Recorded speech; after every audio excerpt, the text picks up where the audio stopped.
The movie begins in Berlin, Germany, where Tim and Liv are enjoying married life.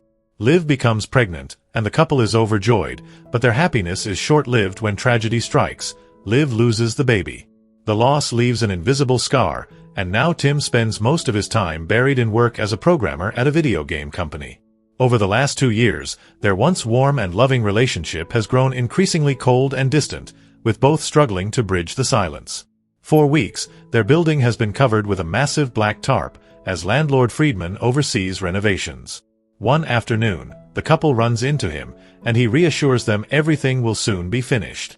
At that moment, helicopters roar overhead, and they spot thick smoke rising in the distance. Soon they learn a massive fire has broken out in the harbor, sending shockwaves across the city. Later, Liv tells Tim she finally picked up their van, but the sight only brings back painful memories. She then reveals a bold plan. She quit her job and wants them to drive to France to rebuild their lives. Tim immediately rejects the idea, insisting he must finish his current project first and suggests revisiting her plan in the future. Their tense conversation is cut short when Tim receives a call from his office, frustrating Liv further. That night, as they lie in bed, Liv can no longer hold back her tears. Above their apartment, a strange cloud silently forms. By the next morning, Liv reaches her breaking point. She declares she will leave on her own. But when she opens the front door, she finds an inexplicable black wall blocking the way. It feels unnaturally solid, and no matter how hard she pushes, it doesn't move. Tim checks the doorbell camera, only to find the screen dead. Alarmed, the couple rushes to the windows, only to see every single one sealed by the same black wall. Liv tries calling Friedman, but her phone shows no signal, and even the Wi-Fi has stopped working. Growing desperate, Tim yells for help and hurls himself at the wall, but the impact leaves him shaken and the wall unmarked. While searching for a signal, Tim notices his phone behaving oddly. It flickers and glitches whenever it comes close to the black bricks. As he experiments, the screen distorts further. They attempt to drill into the wall, but the bit doesn't leave a scratch. Trying again on a normal wall, they realize the black bricks cover every side of the apartment. Suddenly, muffled noises come from the wall they share with neighbors. Liv drills through and makes a small opening, revealing Marvin and Anna on the other side. This neighboring couple is trapped the same way. Their apartment is sealed, their phones don't work, and they hadn't noticed anything unusual during the night.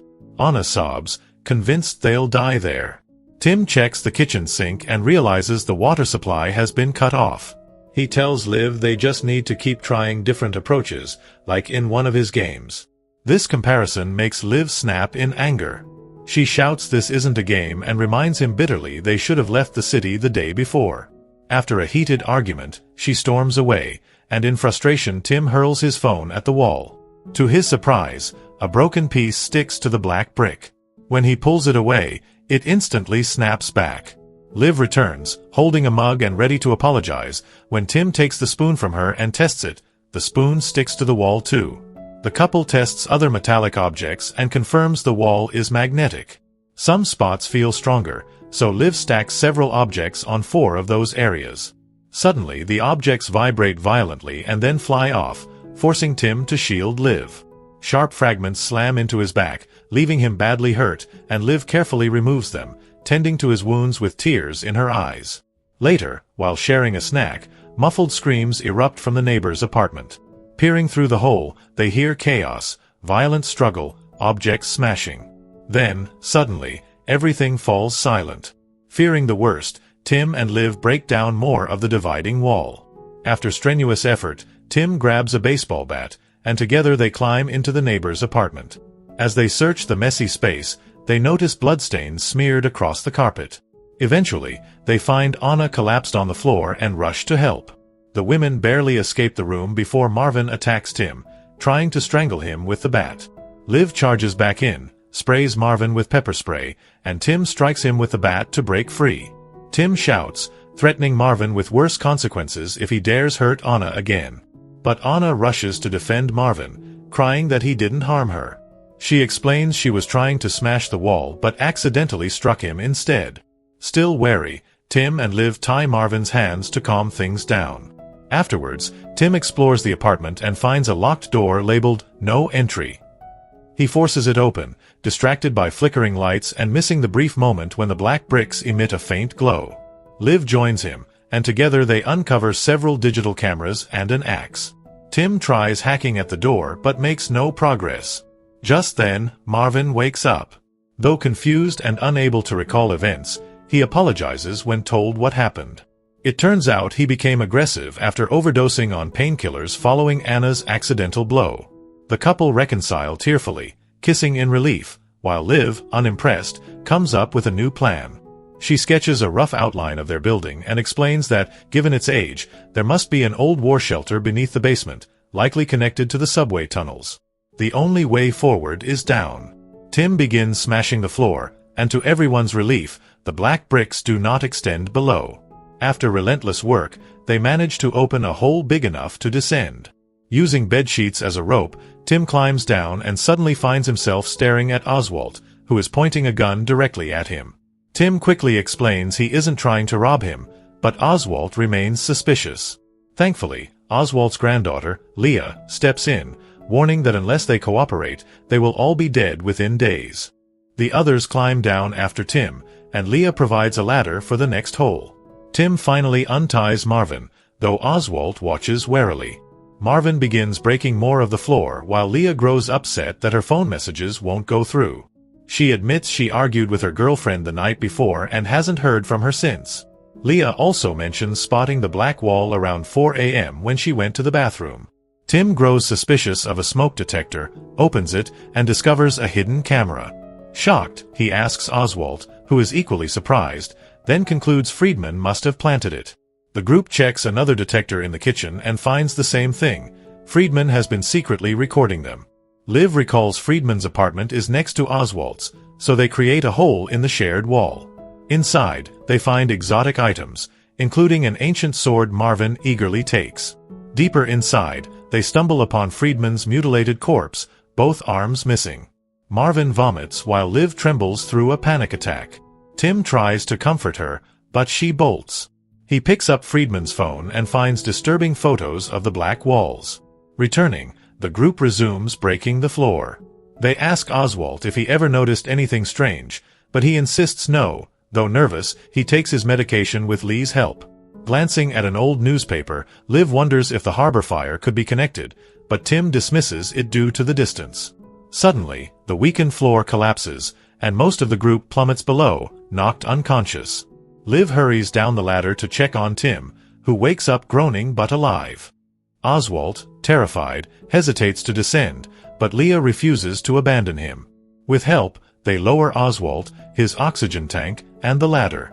In this apartment, they meet Yuri, a friend of a tenant named Anton, already dead. Yuri claims it was a heart attack, blaming the black wall's magnetic field for interfering with his pacemaker. Leah notices strange documents and grows suspicious. Yuri insists the deep state built the walls for protection and that staying inside is safer. The others disagree and begin another hole. While Leah examines the papers, Yuri explains Anton's heart failed from stress, then secretly tears up one page once she leaves. The hole leads to the basement, where they push open an old door and follow a corridor to another chamber marked as shelters. As Yuri watches from above, Liv forces the door open, only to find it blocked by black bricks. Marvin snaps, smashing the door with a mace. Tim restrains him while Oswald aims his gun. But Marvin suddenly seizes the weapon and fires into the black wall. To their horror, the bullets hang motionless in midair, caught by the wall's magnetic force.